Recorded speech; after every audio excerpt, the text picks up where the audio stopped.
ঢাকা মেডিকেলের যদি এই মুহূর্তের পরিস্থিতি বলা যায়, এক ধরনের উত্তপ্ত পরিস্থিতি যদি বলা যায়, আমরা লক্ষ্য করছি এই মুহূর্তে ঢাকা মেডিকেল কলেজ হাসপাতালের জরুরি বিভাগের সামনে কিন্তু বিপুল সংখ্যক সেনাবাহিনী মোতায়েন রয়েছে।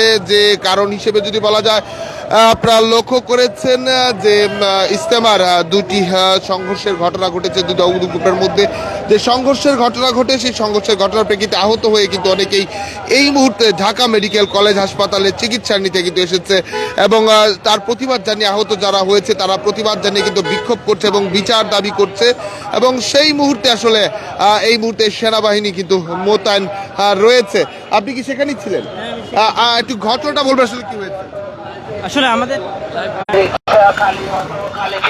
দর্শক আপনারা দেখতে পাচ্ছেন যে এই মুহূর্তে ঠিক ঢাকা মেডিকেল কলেজ হাসপাতালের সামনের যে পরিস্থিতি, ভিতরের জরুরি বিভাগের সামনের যে পরিস্থিতি, সেগুলো আমরা দেখাচ্ছিলাম। মূলত ইজতেমার ময়দানে সাতপন্থী এবং জুবায়েরপন্থী যে দুটি গ্রুপ রয়েছে, সেই গ্রুপের সংঘর্ষের যে খবর, সেই খবর যখন গণমাধ্যমে হয় তখন আমরা লক্ষ্য করেছি একের পর এক আহত হয়েছেন যারা, তারা কিন্তু ঢাকা মেডিকেল কলেজ হাসপাতালে চিকিৎসা নিতে আসছেন একের পর এক। কিন্তু অ্যাম্বুলেন্স এবং গাড়ি যখন আসছিল তখন কিন্তু আইন শৃঙ্খলা পরিস্থিতি স্বাভাবিক রাখার জন্য কিন্তু সেনাবাহিনী এই মুহূর্তে কিন্তু মোতায়েন রয়েছে। এছাড়া সেনাবাহিনীর বিভিন্নভাবেই যেমনটি আপনারা দেখছিলেন, সেনাবাহিনীর সদস্যরা কিন্তু মোতায়েন রয়েছে এবং বিপুল সংখ্যক সেনাবাহিনী কিন্তু এই মুহূর্তে রয়েছেন ঢাকা মেডিকেল কলেজ হাসপাতালের সামনে। এবং আমরা যদি বলি এই মুহূর্তে সেনাবাহিনী মূলত পরিস্থিতি স্বাভাবিক রাখতেই কিন্তু আসলে সেনাবাহিনীর যে উপস্থিতি সেখানে কিন্তু রয়েছেন। মূলত আপনারা জানবেন যে টঙ্গীর ইজতেমার ময়দানে সেখানে কিন্তু আসলে যে বিক্ষোভ যদি বলা যায় পাল্টা ধাপাল্টাদের ঘটনা ঘটেছে এবং সেখানে আহত হয়ে কিন্তু অনেকেই আসলে চিকিৎসা নিতে এই মুহূর্তে ঢাকা মেডিকেল কলেজ হাসপাতালে আসছেন। একের পরে আমরা লক্ষ্য করেছি বেশ কিছু আহত হয়ে তারা কিন্তু আসলে এসেছেন। আমরা আসলে এবং আমাদের এখানে মর্গে আমরা খবর পেয়েছি আমাদের দুইজন সাথী শাহাদত বরণ করেছে এবং বিভিন্ন সূত্রে জানা গেছে আরো দুইজন সাথী আমাদের শাহাদত বরণ করেছে। এখন পর্যন্ত কতজন সাথী শাহাদত বরণ করেছে আমরা বলতে পারতেছি না, তবে আশঙ্কা 5-7 জনের মতো শাহাদত বরণ করেছে।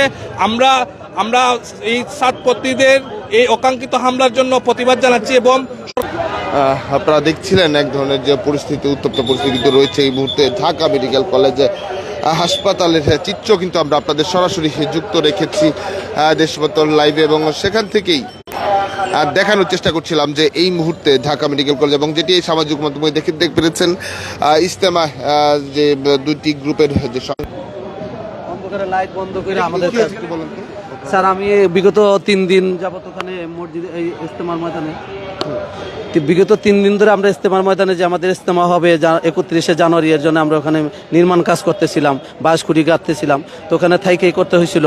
তো এখন আমাদের ওই মাঝে মধ্যে ওরা ওখানে বিল্লাল মসজিদে ওখানে সব ওরা অবস্থান করতেছিল।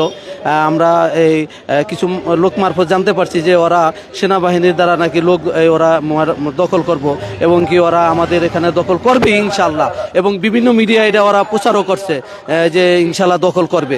তো এখন আমরা প্রশাসনের কাছে বলছি, প্রশাসন যে আমাদের এখানে ভিতরে ছিল তারা বলতেছে কোনো টেনশন করেন না, আপনারা চিন্তা করেন না, আমরা এখানে আছি, আমরা থাকবো ইনশাল্লাহ। তা আমরা সব ওই চিন্তা না কইরা আমরা সবাই রাত ঘুমায় গেছি।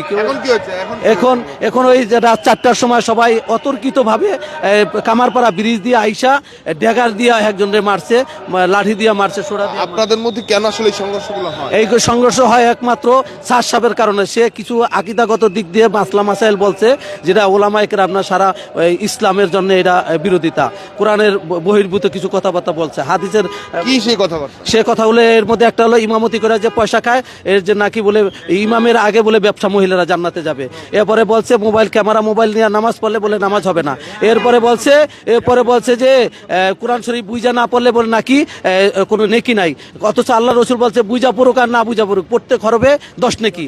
আর অর্থ বুঝবে সূরা ইয়াস, শুধু ইয়াসিনের অর্থ তো কেউ জানে না, আলিফ লাম মিমের অর্থ তো। দর্শক এই মুহূর্তে দেখছিলেন যে সেনাবাহিনীর যে উপস্থিতি এবং সেনাবাহিনীর উপস্থিতির মধ্যে মূলত যেহেতু ঢাকা মেডিকেল একটি গুরুত্বপূর্ণ প্রতিষ্ঠান, যেখানে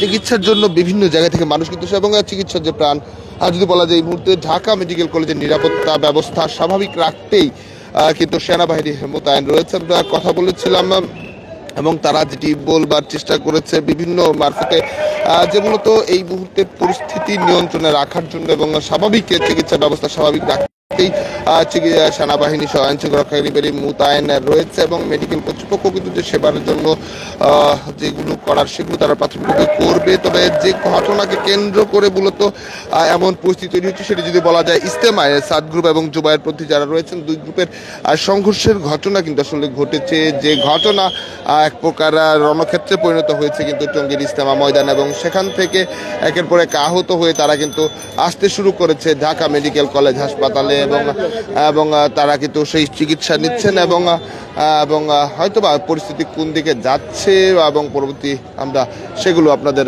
জানান।